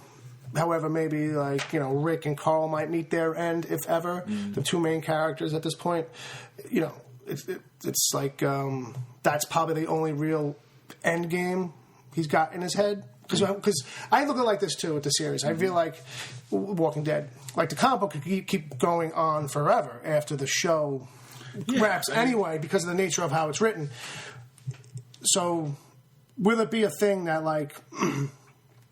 You know, when the show ends, it'll be like those characters dying, or the main character's dying, the comic will go, and then it'll be like, well, we saw how you plan to kill off Rick. But here's the thing that, like, with my thing with this show is that because of the specific plot and how the world has developed, there's no really return to regular life or civilization in this world. No. So if Kirkman or the studio, if Kirkman ever decides to stop... If they can keep pumping out fucking new characters and new ideas, the show can go on for as long as they want. Well, I because think there's so many characters already that haven't been implemented into the TV show that are in the comic book that they could, you know, shit that came out in issue 100, even though they're up to 144, that went on. A big thing went on in that issue, as we all know. So they could fucking do that 2 seasons from now. Well, yeah, they could shift it up however they want to. I mean, the show is time jumped. It's jumped time, like a lot of seasons. It seems like this season, when it comes back, it's not going to jump at all. It seems like it's going to pick up right where last season left off. But the show is notorious for jumping 4 or 5 months ahead. And I feel like that's done to keep in line with Carl's growth spurt. But, yeah, like, you know, it's a thing where it's, you know, how far out are they really mapping for the main show? And is the plan with the other show to kind of, like Bob said, just have something on the back burner so that when the main show dies down, you know, they found there could be a crossover at some point. What I was going to say about like the fan base too, like you were mentioning before, like this specific show was kind of, it didn't really have like a crazy fan base the first season because it was like a shorter, it was only 6 episodes. So, but then once the second season came around and it really started heating up, the fan base fucking blew up. Right. And then once season 3 and 4 hit, it was a little bit like a slower ride then. And I know a lot of people that jumped off the bandwagon of that show and they stopped watching it. But so what I think is what's going on right now is people know what happened in season 5. And they're starting to catch up on it on Netflix. Right. So I think there's a lot more of that like newer, exciting fan base than there ever was because I think having those 2 seasons that like lagged out, it's gonna work eventually in the long run to their advantage because people they lost a lot of things during those 2 years, and now people are coming back. People have an opportunity to catch up and be able to come back. Where when we were kids, once you missed it, you missed it. Yeah, you missed it. You had to hope for 6 months, some other channel. Of the 4 you had. Exactly. Well, you were hoping and they still do that, even if you don't have Netflix. Channel 9 fucking plays all the episodes over. Yeah. So. And we all know that Netflix is a place that keeps these things alive and rekindles things. I mean, Breaking Bad was one of the big research upsurges for me was Breaking Bad because I caught up in the last 6 episodes. I never watched Breaking Bad until the last season. Yeah. And that's same with you, right? I caught up just in time for the last season. I was catching up. I was catching up throughout the last season. I caught up just in time for the last 2 episodes. Wow. That's what happened to me this year with The Walking Dead. Yeah, there you go. Yeah, I started watching The Walking Dead probably 4 months ago. I remember you were coming in. You were like, "I'm watching too much of one show." I watched it. That can happen in 2 weeks, and then I fucking caught up by episode 7 or 8 of this season, and then I originally my plan was just to come in for the season finale, right? But then it was just way too good. I fucking just there should be a name for that syndrome that happens when you watch too much of a show too concurrently, and then it's you're in your waking thoughts. You feel that you're you feel like you're you just hear Rick. Bro, when I was watching, or if it's Breaking Bad, I submerged myself in Breaking Bad, where it was all I could hear was that opening theme, ting, ting, ting, ting, or whatever the fucking. I was watching Sons of Anarchy so much 3 years ago. Syndrome. There you go. There you go. I was watching 3 years ago when I caught up to fucking Sons of Anarchy, or whatever it was. Right. Mm-hmm. I was watching it so much that I was walking around I felt like a badass. I felt you were in that zone. I felt like I just wanted to fucking knock somebody out. You were ready to leave the house, and you're like, "Where's my leather jacket?" Exactly. You're fuck, I don't have a leather jacket. It's honestly I'll ride my bike without it. It's crazy. Shit, I don't even have a bike. I don't even have a bike. I don't even have a car. I don't even have a bicycle. It's I was riding my mountain bike to school. Damn, this bike sucks. All right. So, but both of those shows are coming back real soon. We're excited for both. Both look really, really good. One thing I want to point out, fucking no Preacher. Yeah. Me and Dom were kind of hoping that it would be at least some kind of teasy thing, even if it was going to be a short little teaser. But we are hopeful that the Fear the Walking Dead premiere, or at least during that run. Well, here's something that I absolutely think that during the pilot episode of Fear the Walking Dead, there will be a trailer for that. I think so too. Show, but some kind of teaser. One thing that I found out last night. Just give me a picture of some guy trying to stick his cock up his ass with the word "preacher" plastered across it. Now, trust me, that's related to the show, people. It's not just a random request from Bob for emails. I don't. That's just but that is show related. Like I was saying, I was. Last night I was like, wait, I can't believe there's no Preacher news, nothing. Right. So I looked up on Twitter. I went into the search bar and I typed in Preacher AMC, and some random guy on Twitter pretty much just tweeted fucking Evan Goldberg and was like, yo, what the fuck? Why not anything at Comic-Con? Yeah. And he no trailer or nothing. And he was like, pretty much commented back. I was just like, I'm sorry, we'll get it out there eventually. We were hoping for it, but we couldn't get it out. And that really hurt me inside. And then all of I kept reading a little pang. And then that guy commented back at Goldberg, and he was like, "Fuck you, man! It ain't good enough." No, what he's. I'm pretty sure you might not know this, but the fucking show didn't even get officially picked up for a show. It's just the pilot, dude. I didn't even know that. Well, I didn't think that they had picked it up. I thought that the thing was that once they shot the pilot, they would have by now been picked up. That's the problem. They haven't got picked up yet for the show. Wait, so someone at a TV network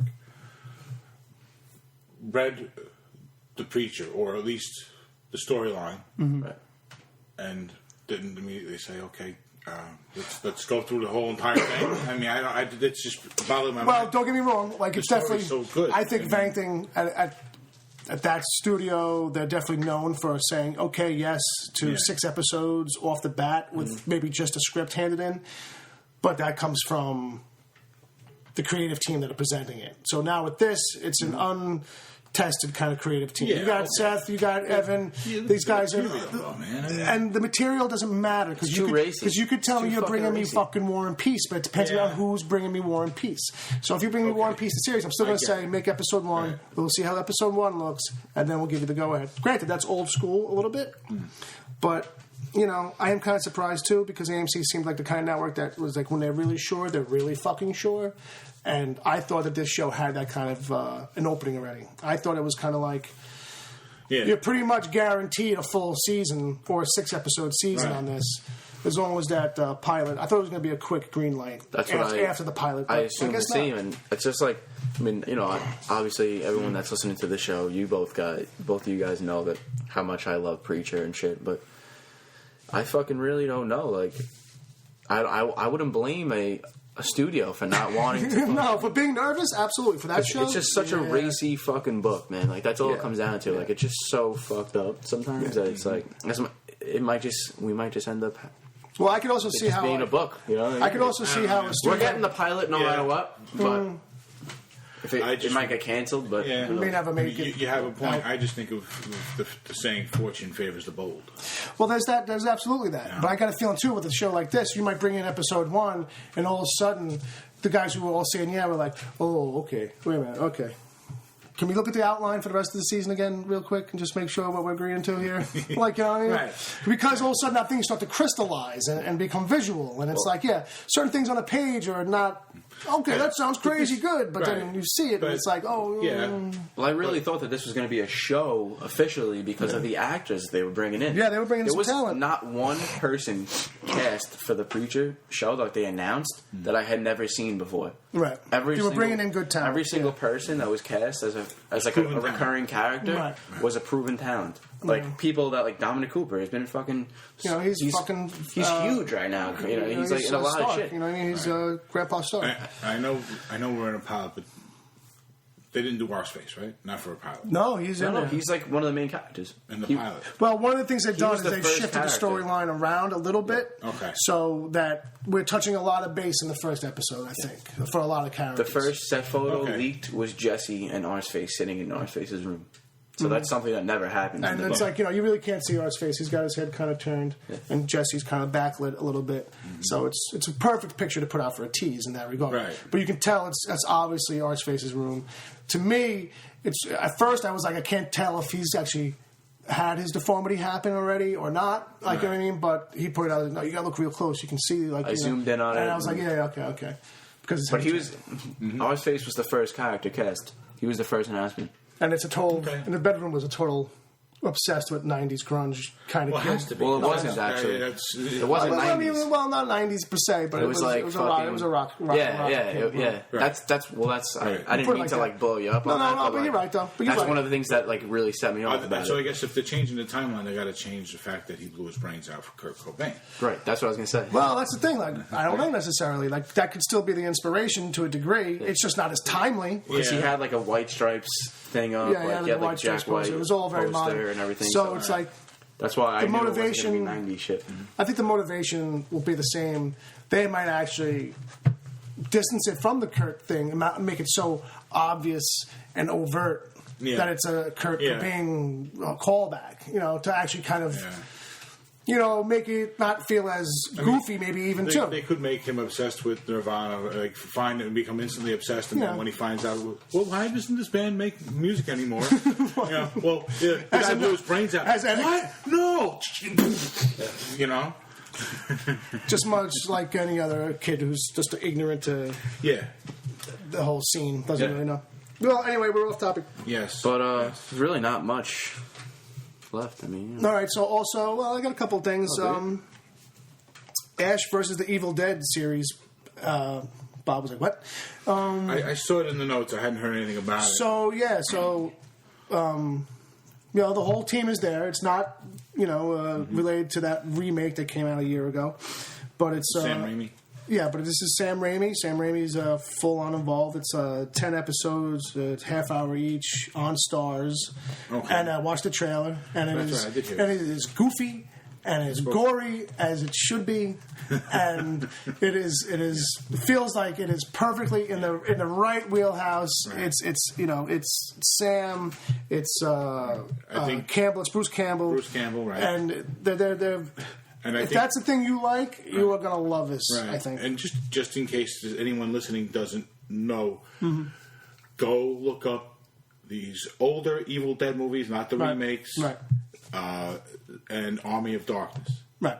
Watch all three. Watch all three. 2 Evil Dead movies and the Army of Darkness. The first 2 Evil Dead movies, or Evil Dead 2, I think it is. Evil Dead 2, they're conceivably basically the same movie, but there's enough difference in Evil 2 where it's well, yes, it does feel different, but the story is basically like a remake. But it's and the first one's more serious horror movie. The second one's more of a spin-off, a spoof, a little campy, itself, a little campy, and then but really Army funny. of Darkness just takes over where number 2 ends, and it's just it's ridiculous. Right. It's fun. It's good fun. It's gore. It's ridiculous. Right. It's watch that and you'll know what this show is going to be about. Any guy who's got a chainsaw for a hand has to be good. Right. And chainsaw sometimes a shotgun. Well, the shotgun's in his free hand. That's his boom. That's right. That's his boomstick. That's right. The boomstick. Anyway, if you're into that, you can find the trailer. I'll be posting that up too. And then one last thing I want to just mention real quick is that if you were ever a fan of Heavy Metal Magazine growing up as a kid, as I was, they're basically going to hand over the reins to Grant Morrison. And expect that magazine to get, I don't know, fucked up 100 times more weird than it ever fucking was. But if you're not familiar with Heavy Metal Magazine, it's not really about heavy metal, but it's a comic book magazine that is for adults, and not necessarily that means tits or every issue or anything, but it's mature kind of stories, and it's all mostly imports from overseas. So you had that's where a lot of this artist Mobius came from, his exposure to the States exposure to him, I should say, and Incal and a lot of French stuff. Really, really good, weird shit. A lot of R-rated material. Yeah. Lots of... I almost think bikers when I think Heavy Metal Magazine. Yeah, you know what? To a certain extent, a lot of those stories ended up having... we ran for so long and I picked up so many issues, but it was like a lot of post-apocalyptic kind of stuff. Yeah. It's all sci-fi and horror-ish. Right. And if you're thinking Mad Max with loincloths. Yeah, so if you liked it weird, is basically what I'm trying to just give you a heads up. If you liked it weird... aliens and stuff, yeah. This is a magazine for you, and it's only going to get fucking weirder once Grant Morrison takes over as editor-in-chief. But that's actually a good thing for it. And what's cool, too, is it's not like, he's editor-in-chief of, hardcore, like he'd be at Entertainment Weekly or something like that. He's more really just about... His job is to call the new talent and the new stories and really kind of set the tone for the new way going in. It's not like he's going to be bogged down by... It's like a complete reboot of Heavy Metal Magazine. To a degree. I think they picked the right guy for it. I think they did, too. I think it gives that magazine a clearer voice that it didn't necessarily have. I don't know as much about him as you guys would, but I know enough to actually know his name. And for that tells me he's got to be really good. No, you're right. Well, basically, this is what happens whenever I buy a Grant Morrison comic book at the comic shop. Sacco loves to go to me, well, you're buying comics you're not going to understand. And I was like, is that me? Or is that just about Grant? He goes, of course it's about Grant. It's not about you. It's like, have you ever really understood much of what he writes? I was like, maybe some of it. Maybe you need to take an IQ test and then slip Sacco. No, Grant Morrison needs to stop doing fucking acid. Is the fucking problem? Oh, basically, I watched Grant Morrison do a long fucking talk about how much he believes in magic and astral projection and stuff like that. Guys. He's like, what's his name from The Doors? Yeah. Well, he wrote The Invisibles. Do you remember The Invisibles? Yes. Okay. All right. I got it. Thank you. Okay. Now that all kind of puts it all, does it put a little bit in kind of perspective? That's where the name was familiar to me. Right. Reading The Invisibles. Okay. Yeah. So, because I read that for a long time, and you were reading that, and I remember you being like, "This book is fucking whacked out." Yeah, I was picking up when you were done, like we're doing now. But so I just have one more thing that it's an open invitation for both of you to answer this. Oh, because there's been so many fucking like rumors and whatnot of Wesley Snipes fucking bringing Blade back.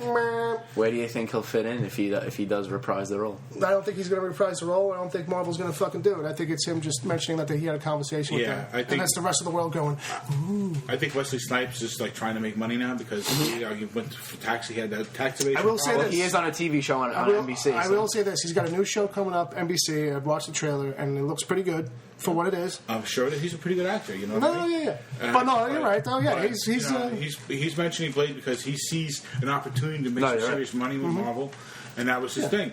But his time has really passed, and he's got to rebuild his career before he can go to people like that. I think ultimately what it probably was that Marvel will have a meeting with just about anybody, right? And because that's how most studios are.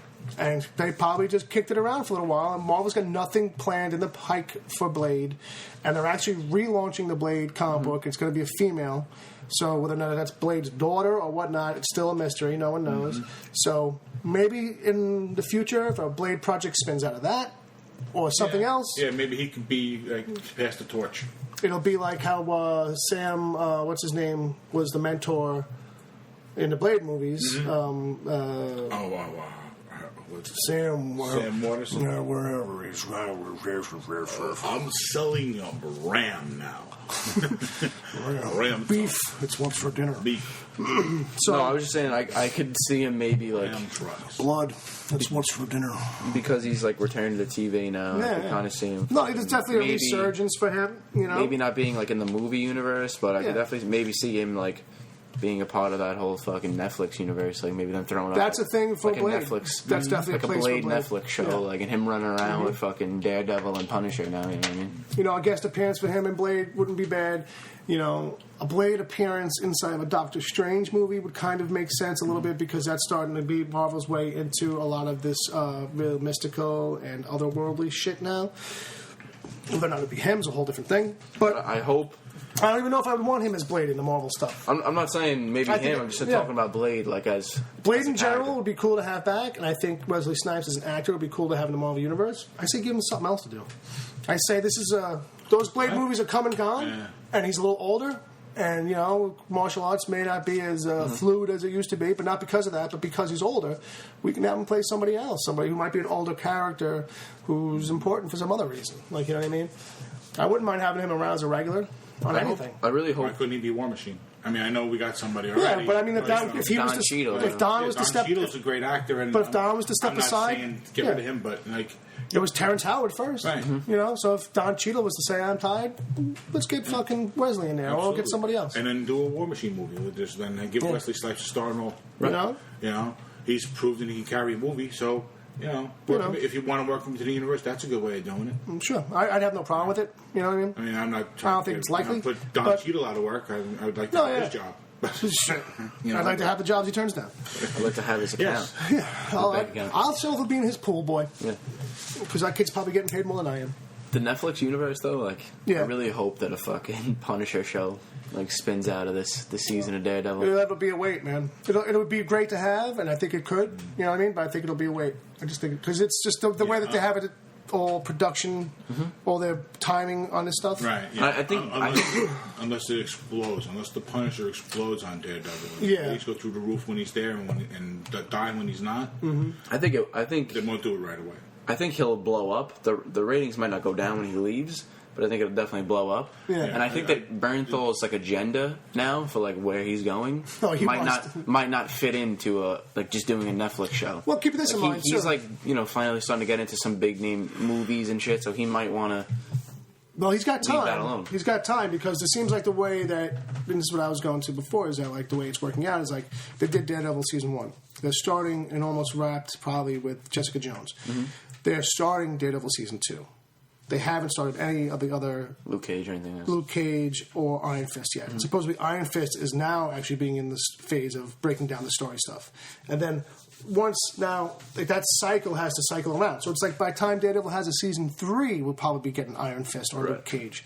By the time Daredevil gets to season 4 is when that whole thing will wrap up and we'll get the Defenders movie. Show. Right. Well, movie. Well, it's like a 3...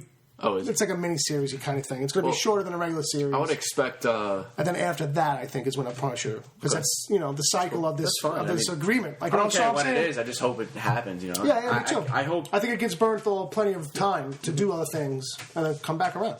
I think we'll get Luke Cage way before his own show, though, because... Oh, yeah, he's going to be in... he's probably going to be all over that Jessica Jones. Yeah, he's going to be all over the Jessica Jones things. And how much of his backstory gets established in that... Mm-hmm. I don't know. I'm hoping he's already looped up. He's already powered up. You know what I mean? And that's kind of like the angle because...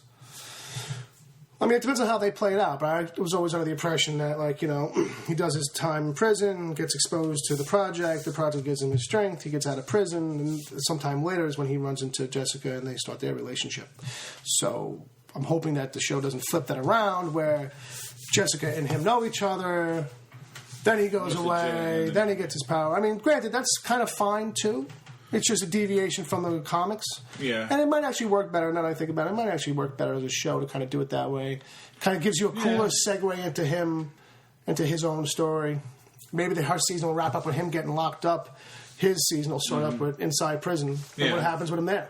He may not become Power Man until his actual show starts, now that I think about it. It's true. Yeah. Not a bad idea. Sounds good. What else we got? We got anything else, buddy? Because I am just about out of stuff. Don't get me wrong, there's plenty going on at Comic-Con, but it's just a question of you can't cover it all. No. That's about it. You thinking? Well, what time is it now? Nothing's, I don't know. We could take a break for a minute and see if anything's popped up at Comic-Con. I've been refreshing. You've been refreshing some pages? Yeah, he's on there. Yeah, he's... I was watching him watch Wonder Woman before. Oh, okay. What, the old Linda Carter? Yeah, the old Linda Carter. I think it was the same one I was watching last night. It was pretty much just like her and then the new Gal Gadot. Oh, okay. It's a little mash-up-y kind of thing. See, I didn't see that. Okay. No, I was looking for music for the show and I came across the old Wonder Woman. She looks way better than I expected it to, though. Gal Gadot, right? Yeah. She looks good. I got the new issue of Entertainment Weekly. She looks like she's about... In her face, she looks about like 10 years old. How tall is she? She's supposed to be pretty tall, I think, for a lady, to be honest with you. Yeah, because what's in the original one? I think that's one of the things. I think that's one of the things that Linda put her Carter, over the top. she was 6 feet tall. Actually, One one's got to be whenever fucking what Green Lantern movie. Oh, okay. Well, all right. I don't know. I mean, quick. Yeah. No. Well, okay. So one of the other things we probably missed out is Green Lantern Corps movie. Green Lantern Corps. Green Lantern Corps. I've been saying it like that all my life too. It's the Walking Dead influence. How so? Of course. Oh, that's true. That's true. And I'd be fine with a Green Lantern Corps of corpses, to be honest with you, because that's me. But they gave it a title. That's supposedly the working title of the movie, but that's all they really said, right? They kind of just haven't cast anybody yet, so. But it's all. Did they announce? I mean, not that I expect you to have the names, but did they announce anybody else working on it? No, not at all. They really were just like, "Hey, geeks, we're gonna make a Green Lantern movie. This is what it's called. See you later." Yeah. Here's a video of Batman and Superman. Basically, everyone was just like, "What? Wait, what? What just happened? What did he say? Green something? Because I was all here for Batman and Superman." Exactly. But that's basically it, man. That's pretty much how that whole day went for fucking Warner Brothers and DC. It was like, no one cared about anything except, are we getting a new trailer, please? And thank God they delivered, because if they hadn't delivered, this whole weekend would have felt like a bust. It would have, despite the fact that good stuff came out of it, it would have been like the big thing everybody wanted. What else really came out of it besides fucking the DC shit? Really? I mean, no, it was the big highlight of the week. You know what I mean? Obviously, we got the Walking Dead trailer. Ash vs. the Evil Dead. Some good announcements. A few good announcements, but to see if we didn't have that trailer, what the hell would it went on? That Star Wars thing would have probably been the highlight. People were talking about the trailer every day, all day, on my Twitter feed. Bro, I just up until it came out, and then of course then more so, and then now still. Now it's exploded. Is Batman vs Superman still trending on Twitter right now? I was going to say, it's still trending on Twitter, and Superhero Feed just posted up something that in less than 24 hours, it has gotten 10.8 million views on YouTube. That trailer. Oh, sure. Yeah, it's crazy. It's crazy. That's where I watched it. I'm probably about that 0.8 of the 10. You think you got about? I watched it about 800,000 times. 120 times.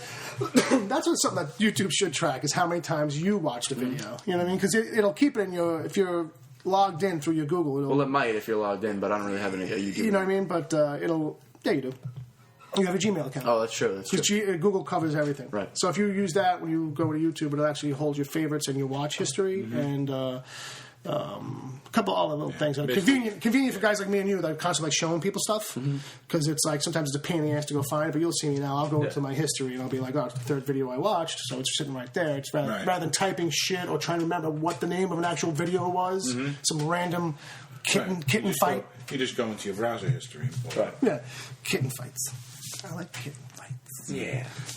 Anyway. Yeah. That's not a real cats, thing. but, Bob. That's innuendo, Bob. There's going to be rules. There's going to be rules real soon. All right, so I guess we're closing it up, kids. This was a quick one. This was a little easier than I thought. I mean, it wasn't short. An hour 40 at this point. I mean, I'll probably trim it down, get like 10 minutes out of this. We covered some good shit, I think, man. Comic-Con was pretty good. And we managed to... Did we talk about comics? Our comics? Just what we read. We didn't talk about much about other stuff. Nothing that came out this week, no. No.